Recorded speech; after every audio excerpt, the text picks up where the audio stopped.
Aposto que você muitas vezes se pergunta como alguém pode acreditar ou defender uma determinada ideia que para você é obviamente errada. Seja um posicionamento político, uma religião, uma ideologia ou até mesmo coisas do dia a dia, né, de uma dimensão menor, como resolver um problema no trabalho, a estratégia para o negócio, alguma coisa do tipo. E você mostra trocentas provas e argumentos de que aquilo não está certo, mas não existe santo que faça o indivíduo mudar de ideia. Essa teimosia mental pode ter um nome: viés de confirmação. Então, vamos nesse vídeo entender os mecanismos dessa armadilha mental e, mais importante, questionar as nossas próprias crenças para ver se nós não estamos caindo nessa armadilha. Vamos em frente. Os motivos pelos quais o viés de confirmação acontece são diversos, desde um impulso natural do nosso processo cognitivo até por motivos pessoais ou sociais. Do ponto de vista da neurociência, a confirmação de uma crença ela gera um sentimento de recompensa que libera dopamina. Não sei se você tem ideia do que é isso. Ou seja, você encontrar uma informação ou alguém afirmar alguma coisa que confirme uma crença que você tinha, tem o mesmo efeito no cérebro e no seu corpo que fazer exercício físico, que viajar, que usar droga. É uma real sensação de prazer que gera, né? Ainda nessa mesma linha, a amígdala, a cerebral, tá? Não a que você tem na garganta. Ela é hiperativada em situações que ameaçam as nossas crenças, o que sugere, então, um aumento da nossa ansiedade, do nosso sentimento de estresse. Então, isso, obviamente, vai nos impulsionar a sempre buscar reduzir esse desconforto emocional. Então, por isso, a gente procura informações também apenas que confirmem aquilo que a gente já pensa, né? E, por fim, o nosso cérebro ele é adepto da lei do mínimo esforço, né? E, gente, vamos lá, né? Pensar cansa. Então, você tentar assimilar argumentos contraditórios é um baita de um esforço mental.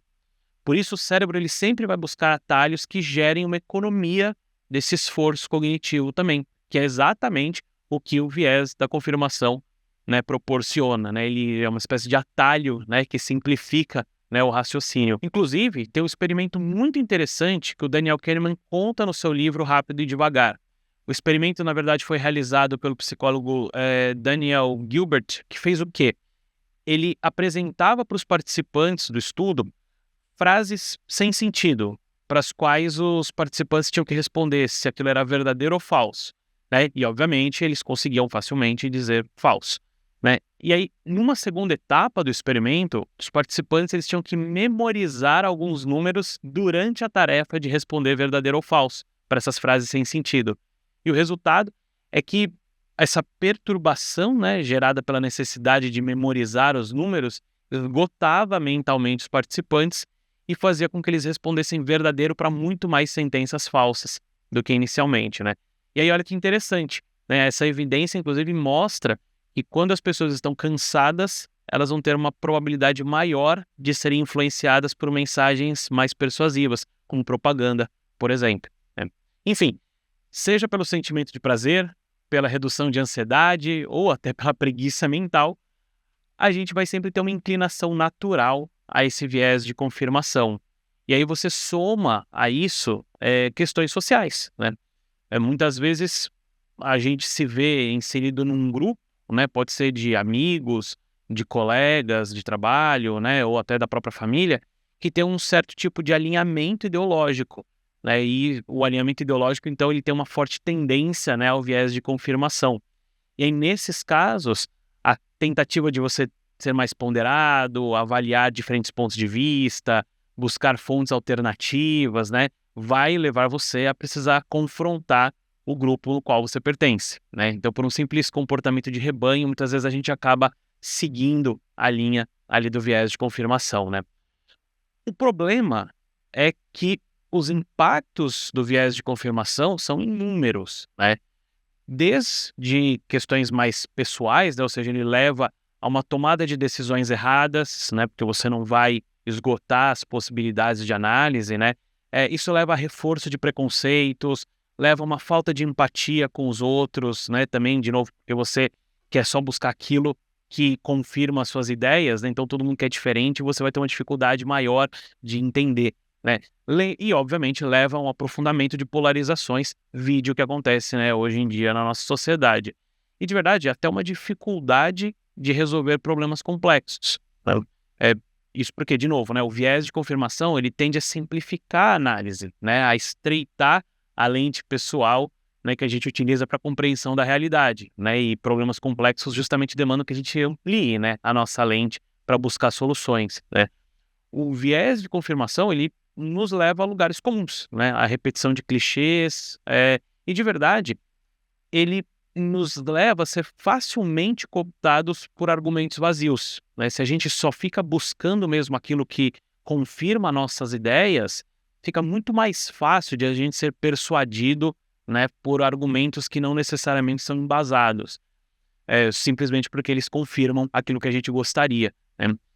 E a forma de combater e garantir que a gente não seja então vítima dessa armadilha mental é razoavelmente simples, né? Então, primeiro, é muito importante que todos nós precisamos estar cientes de que nós também estamos sujeitos a esse viés. Porque é muito comum, né? Se você só consegue enxergar o viés de confirmação nos outros, nunca em você, né? Se sempre todo mundo é idiota menos você, provavelmente é porque você já caiu que nem um patinho nessa armadilha, né? Você só consegue enxergar isso nos outros.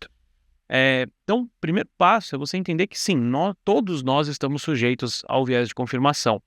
Segundo, em conversas, em debates, em discussões, né, do nosso dia a dia, procure sempre ter uma atitude mais curiosa do que combativa, né? Pergunte mais do que você afirma, né?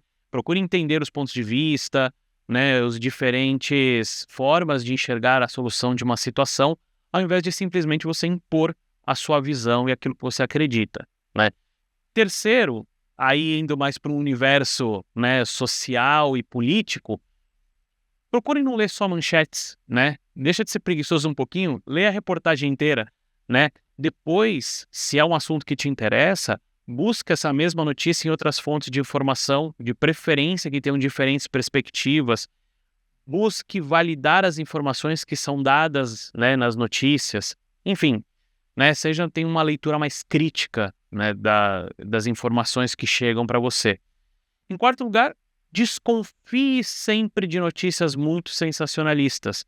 Se aquilo que está sendo dito te parece um absurdo de acontecer, se, por exemplo, está falando sobre uma atitude tomada por alguém que te soa tão absurdamente idiota que alguém tenha aquela atitude ou pensamento que até parece mentira, provavelmente é porque é, ou pelo menos é uma meia-verdade, tá? Então, procure também dar digamos assim, a prerrogativa, né, da dúvida diante de situações muito absurdas mesmo, né? Puxa, será mesmo que alguém em sã consciência, inteligente, tomaria uma atitude como aquela, né? Então, se te parece absurdo demais, provavelmente é porque é, né? Então, procura realmente ter a informação completa, né?